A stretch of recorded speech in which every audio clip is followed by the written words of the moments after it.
And what might be one of the biggest shakeups in the gaming industry in the last decade, Microsoft has bought Xenomax Media. All that and more coming up. What is going on, guys? I'm Don't Give a Bit over at My Xbox Me, where we give you the rundown on everything that's happening in the Xbox world. So to stay informed each and every week, make sure you hit that subscribe button and stay tuned for future videos. Now, before we get into anything, I want to get into our first segment, Pop Quiz Hot Shot. Now, of course, Pop Quiz Hot Shot is where we give you a pop quiz question, you answer down in the comment section below, and we give you the answer at the end of the video. Now, this week's question. And sticking with the Halo theme for just one more week, a little fun fact for you. When Halo was introduced at Macworld Expo in 1999, Apple co-founder Steve Jobs set for a release on a Macintosh.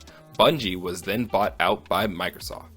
However, what kind of game was Halo originally supposed to release as? A, a third-person shooter, B, a racing game, C, an action puzzler, think of Myst, or D, a real-time strategy? Go ahead and put your answers down below, and we will give you the answer at the end of the show.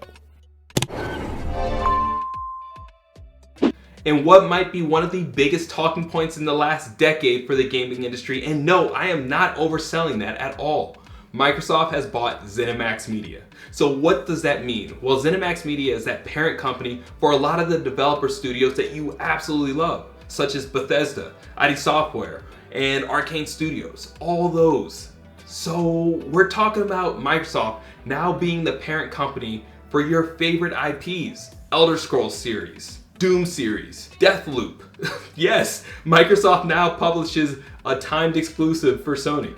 See, think about that. The reason why this is so important is, one, it shows that Microsoft's not limited by anything at this point. They have the money and they're showing that they're willing to use it to acquire the studios they need in order to be competitive for next gen. This entire time, Sony has been able to hold the fact that they have first-party titles over Microsoft's head, and even us as the fans had to sit there and take it because it was true. Sony has those great first-party titles and Microsoft did not have the power to combat that. Well, guess what? Microsoft now owning ZeniMax Media means that right from the get-go, they have those titles. Elder Scrolls series is now Xbox. Doom series is now Xbox. That is massive. So now we have arguably one of the best RPG makers out there being owned by Xbox. Massive. One of the best shooters owned by Xbox. Massive. We already have one of the best racing game developers under Xbox. And do you see where I'm going with this? Xbox is setting themselves up so that they are the top in every category.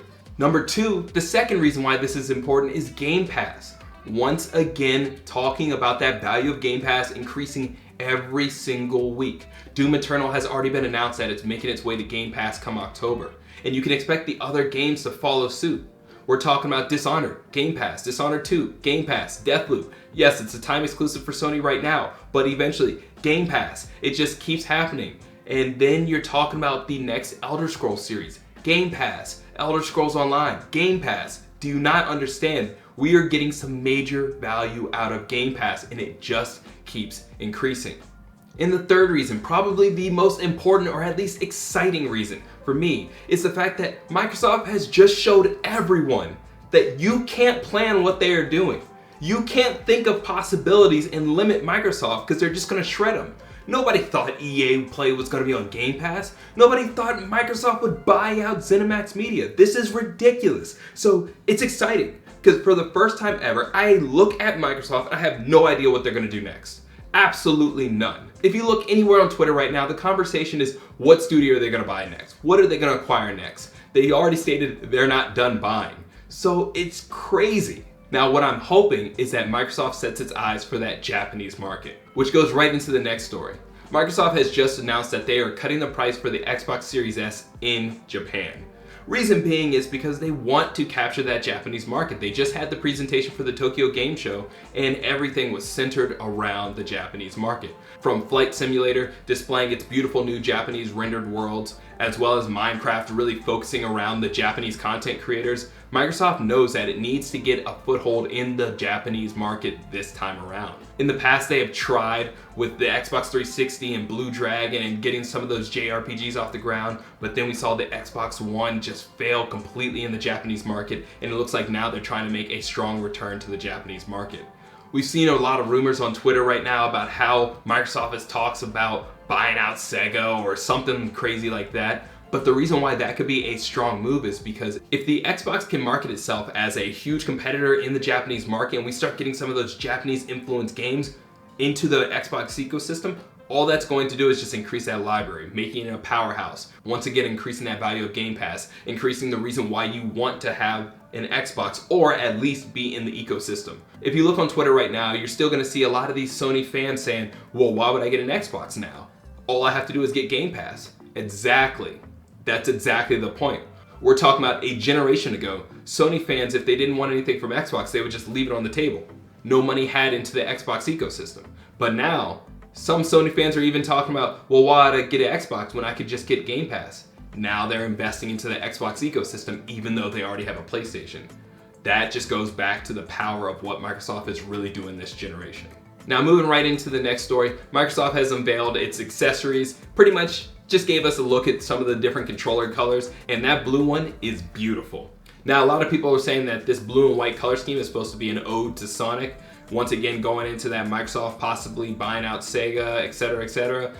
Those are just rumors right now. There's no fact to that, although I would absolutely love it. Persona on the Xbox, yes. But that's here nor there. The other part is the design lab is still there for you to make your custom beautiful controller and get that for your Xbox Series X or S, whichever one you want. Really, it doesn't really matter. Now moving into the next story, we have pretty much all but confirmed the price of that expansive memory slot for the Xbox Series S and X. That $220 price point that we talked about 2 weeks ago is pretty much confirmed. Best Buy has it on their website that you can pre-order this memory slot, and honestly, I still feel the exact same way. That is way too high of a price point. Now don't get me wrong, when you look at the hardware and you compare the price points of other hard drives, solid state drives specifically, it makes sense. But that doesn't matter. You're talking about buying an Xbox Series X for $500 and then buying this memory slot for an extra $220. You now spent almost $730 for your next gen console. That hurts. And if you're buying an Xbox Series S and you buy the Series S for $300 and you buy that slot, you bought a Series X. You might as well buy the Series X. Or if you have a Series X and you buy that, you might as well get a Series S. It just hurts. It's a hard ask right now. Like in the future, the price will come down. It's not gonna be that big of a deal, but for right now, ouch, it really does hurt. So it's a bummer. It's understandable. It's still a bummer. I don't like it. And finally, we have the Xbox Store getting a nice little update. Nothing really crazy here. It's just the fact that there's a new flashy update for the UI and it just looks cleaner, a little more sleek. Should allow you to buy stuff easier. Honestly, that's probably the biggest part, right? If you have a bad store, no one's gonna wanna go in there and buy stuff, or someone's just gonna be frustrated trying to buy stuff. The easier you make it, the easier people will buy stuff, and it's just marketing, right? That's all there is to it. Now, of course, before we get out of here, I wanna go ahead and give you the answer to that pop quiz question. And of course, if you said D, real-time strategy, you are absolutely correct. Like, seriously, what would a racing game even look like? Now, I hope you enjoyed this week's video. And if you did, be sure to hit that subscribe button, hit the like button, go ahead and follow us on Twitter, all that good stuff. That way you can stay informed on your latest and greatest Xbox news each and every week. Have a good one.